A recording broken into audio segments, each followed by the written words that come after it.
Hi there, my name is Denise Eckert, and I'm from the Relaxation Lounge. And I love coming on here and sharing different techniques and ideas and things that you can do to lower the stress in your life. Now, and I love bringing on different guests. And today I've got Heather Cairns-Hodgson, and she's known as the Self-Love Up Guru. She's also a best-selling author, a yoga teacher, and a wellness coach. So welcome, Heather. Thank you. It's lovely to be here, Denise. I appreciate being Now, I here. love the subject self-love because it's such a buzzword right now. So can you explain what self-love really is? Well, great question, because it's not actually what I think maybe we were taught to think it is when we were growing up. Often we might think of it as something that's vain or egotistical. If we put ourselves first, we're being shallow anyhow, it wasn't taught in my generation. And what I view self-love to be, it's, sometimes it's messy, it's scary, it's courageous. It's being honest enough and brave enough to speak up for ourselves. It's knowing that we have to etch out time in our schedules for self-care. We need to face our demons sometimes, and yet do all of that in a way that is accepting, loving, tender, and kind. And it's kind of a big deal, but it's pretty simple. Yeah. Yeah, it is simple, but a lot of people don't practice it. So why do people struggle with the idea of self-love? Well, it can be different for everybody, to be honest. Often it's something that we're taught in childhood. For some people, they were taught to view self-love as a, kind of, as I said, a way of being vain. Maybe some belief structures or religious structures might shy away from the concept of self-love. And for women, we are not taught to self-love in the way that I understand self-love. We're taught to put others first, and we're taught to kind of neglect our needs because we are meant to put others first. We're often seen as the nurturers, the caregivers, and and we can be really critical of ourselves when we're struggling to meet those needs, especially as an adult, struggling to meet those needs that we perceive we're supposed to be meeting of others, and that big long to-do list. And then we don't know where to fit ourselves in that picture. So I think that's a big struggle for women as adults. And it is, because I'm with you. Like, we were not taught that. And I do remember my mom, who's passed since then, but she'd struggle too. I mean, she had a lot on her plate, and I don't remember her ever taking time for herself. And on the other hand, my dad went hunting. My dad had the garage. He'd go out to the garage to get peace away from all of us. And there was a lot of things, he'd go for a canoe ride or a walk. And my mom would never do these things. She would never give herself that peace and time alone just to be herself. And there's a couple times where, now thinking back, there's a lot of times where she was quite miserable, because you're on your last straw. And that's really, really hard to, balance everything all the time. So what are the steps people can take if they want to start introducing self-love into their lives? Well, I think that, I have kind of three little takeaways that I was thinking about for our chat today.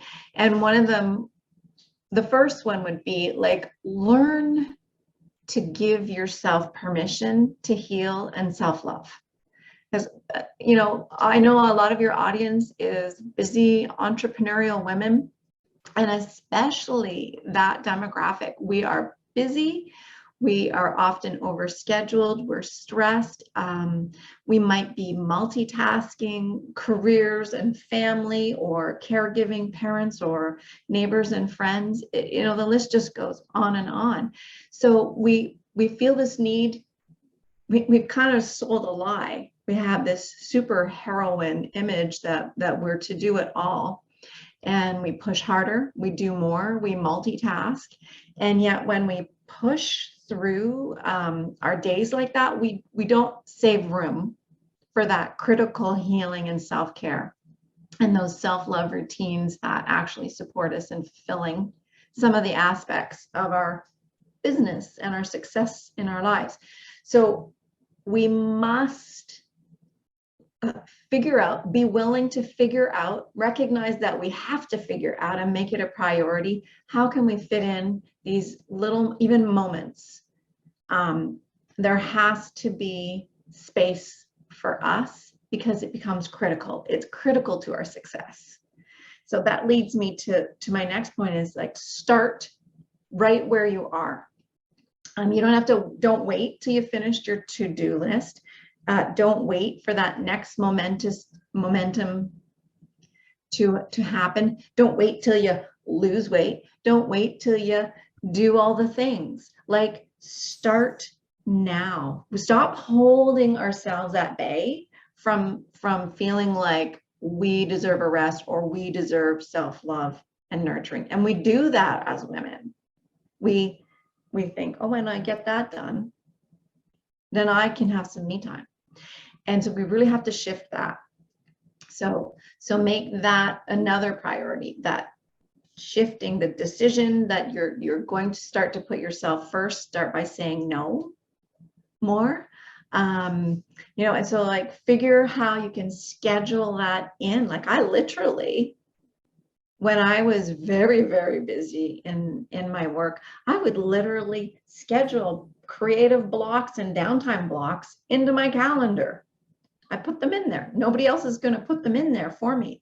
And it's statistically proven that those who make space like that in their calendar, they are giving themselves time. They become more productive. They become more creative, and ultimately more successful. And then a third point that I would share is that we would slip in what I call self-love mini love-up moments. And these seem like these just little bite-sized things. And I know at first when I mention it, it might not seem like it's going to do a lot, but it really makes a difference. So for example, if you work in a busy household, or, even as entrepreneurs, sometimes we're working a couple jobs. So whether you're working busy at home, or you're working busy in an office environment, or you have studio space, pause, take a moment before you make a phone call, before you make an important decision. Simply pause and do what I call hand over heart breath. It's very simple. It can happen quickly. It takes just a few moments. You place your one or both hands over your heart. Close your eyes if you feel comfortable doing so. If you're in an environment where you can do that, and just, take a breath in, flush it out. Do that again, flush it out. One more. By that third breath, an ease starts to come in. And there's something biologically connected when we place our hand over the heart center, that set of neurons and cells and tissues right in this area. There's a connection. There's a centering inward. So that's one mini moment we can take. The other, take a walk on lunch. I heard you mention that your mother didn't take walks for herself, so like, do that. You're busy, great. I hope you take a lunch break. You need to take a lunch break. Take a walk outside. And another one could be, if you're sitting in a busy desk, I'm peeking out a window right now. Look out the window. Get around nature. these pauses, these moments. I worked with a woman who never had any time for mindfulness or meditation. I said, that's okay. The kids are running around. Do you take a bath in the morning? Do you take a shower in the morning? She said, yes, that's my only me time. I said, perfect. Make that your me time. Meditate. Just pause. 1 minute of meditation or mindfulness or just stillness can completely change the orientation of your entire day. So those little things, just those kind of 3 small little things, or even more if you think of your own, bring those in and give it to yourself every day. And over time, you see changes. Absolutely. And that's what I love about what you said, because I mean, I'm creating a mobile app with relaxation practices on it, and they're all short and sweet. Like, people think that, oh, if you're going to do a practice, it's an hour, it's a, it's a long process. Well, it doesn't have to be. Yes, sometimes I know when I had my dog, I'd go for a walk, and there'd be times where I almost didn't want to come back, because once I was out there, I was out there. But, there's other things that we can do just to settle our souls, settle our minds, bring us back in alignment. And are there any other practices that you can share with us that you like to do? I find that my mental health and anxiety and stress really can connect to what I'm eating and whether or not I'm getting out and exercising. And that doesn't have to be, a shift. If I find that I've really drifted, taking my time to get back into a healthier eating regime and a healthier exercise regime is probably going to be more sustainable in the long term than just jumping in cold turkey. That's it. I quit junk food. I'm going in. So what I mean by that is start small, add a couple more salads into your week, back off some of the cookies, take those walks at lunchtime. And if you can't, if you can't get to some kind of a fitness or exercise program, walk. Yeah. And I love that, the food thing too, because I know for myself, just thinking of what you're going to eat, preparing it, and then enjoying it, it's a whole process. Like, if you're with the fast food, you grab it, you shove it down, you're not digesting it properly, because you really haven't prepared your body for the digestion, because you're not preparing it. And it's a whole different ballgame, and it gives you that time to enjoy your food. Yeah, absolutely. Now, I understand that you are a best-selling author. Do you want to speak a little bit about your book?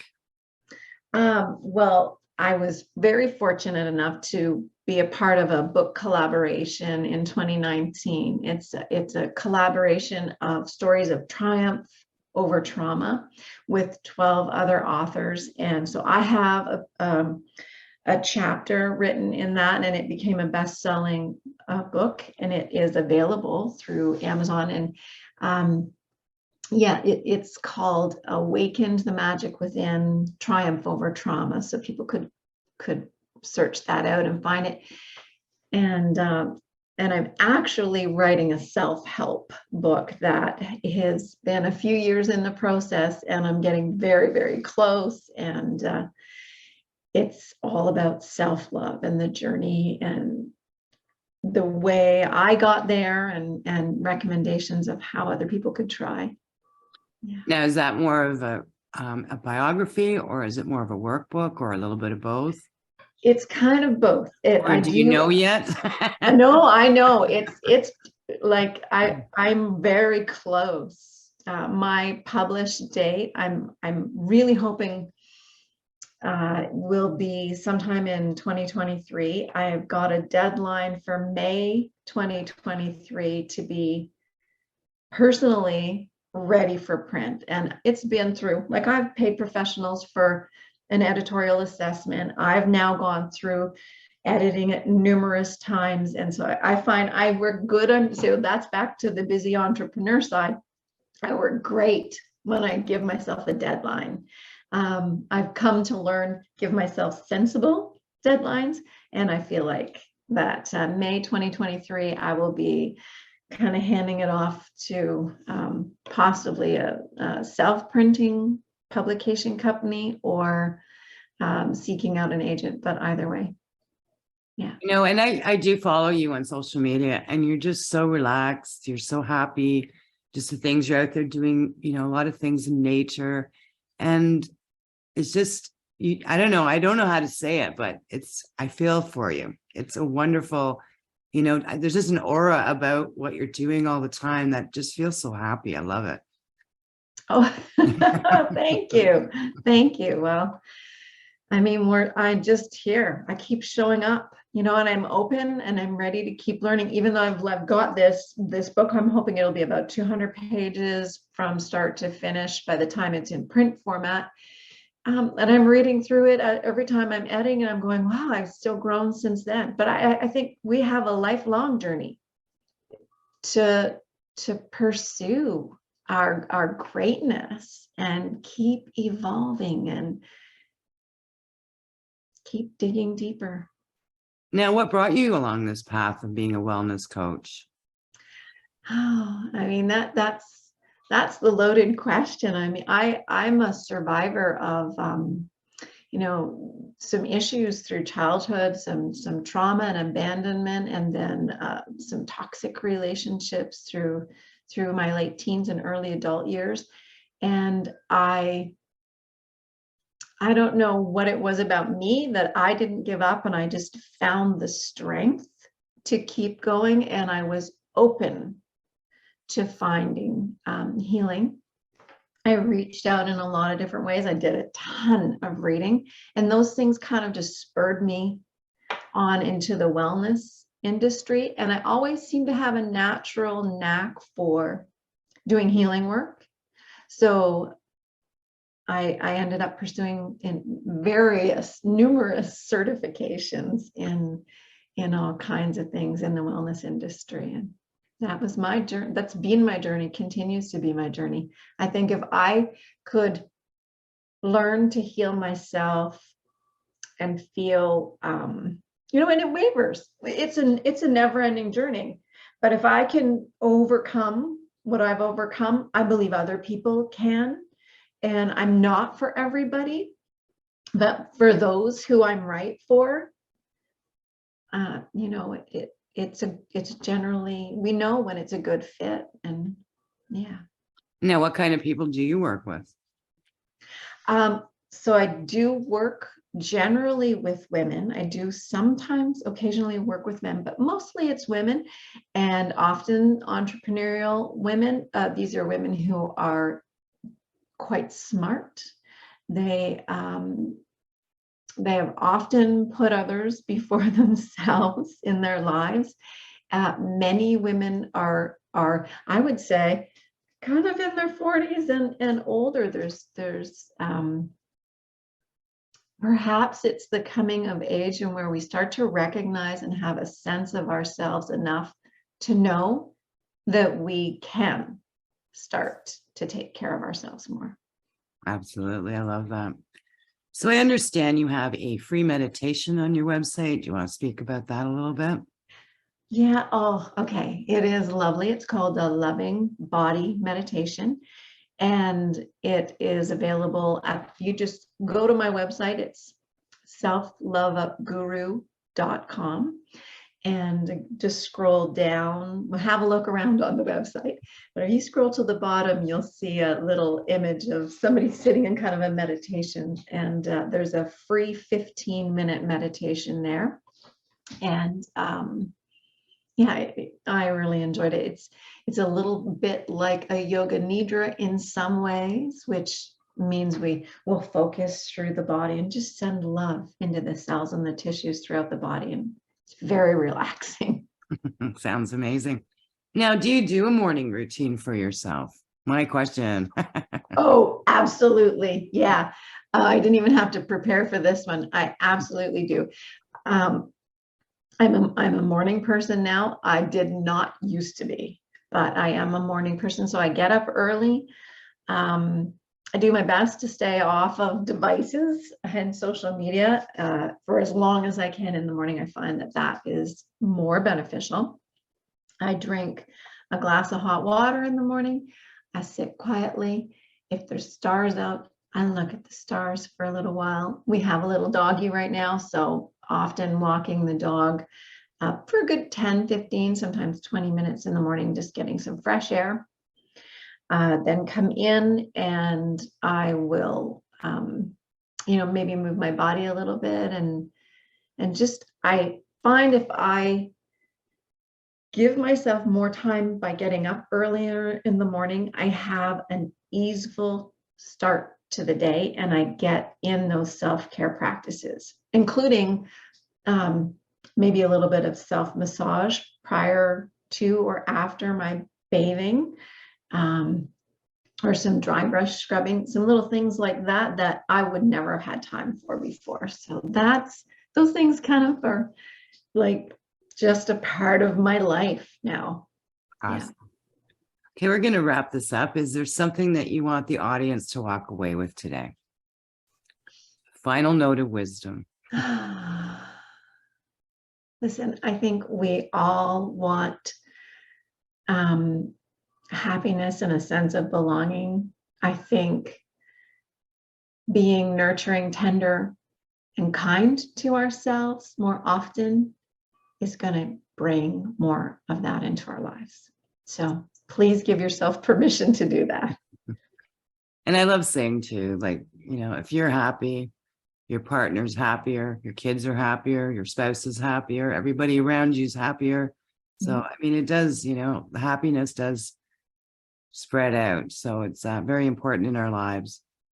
So Heather, well, thank you so much. So if anybody has any questions for Heather, I will be putting her information wherever you're listening or watching this. So thank you so much, Heather. Wonderful information. And I do look forward to your book being published. And when that does come out, just give me a bump and I'll promote it on my social media so everybody can take a look as well. Oh, that'll be great. You'll definitely hear from me. Awesome. Yeah. Great. Well, thank you for listening and see you in the next episode. If you're looking for more ways to reduce the stress in your life, please visit www.therelaxationlounge.info. Here I've got access to a free Facebook page where you can get support, information on the podcast where I interview different individuals who share their techniques to help you reduce your stress, plus a membership that you can join where you can come and do stress-reducing practice on demand anytime you need to reduce the stress in your life and create more happiness in your world. I'll see you in the lounge.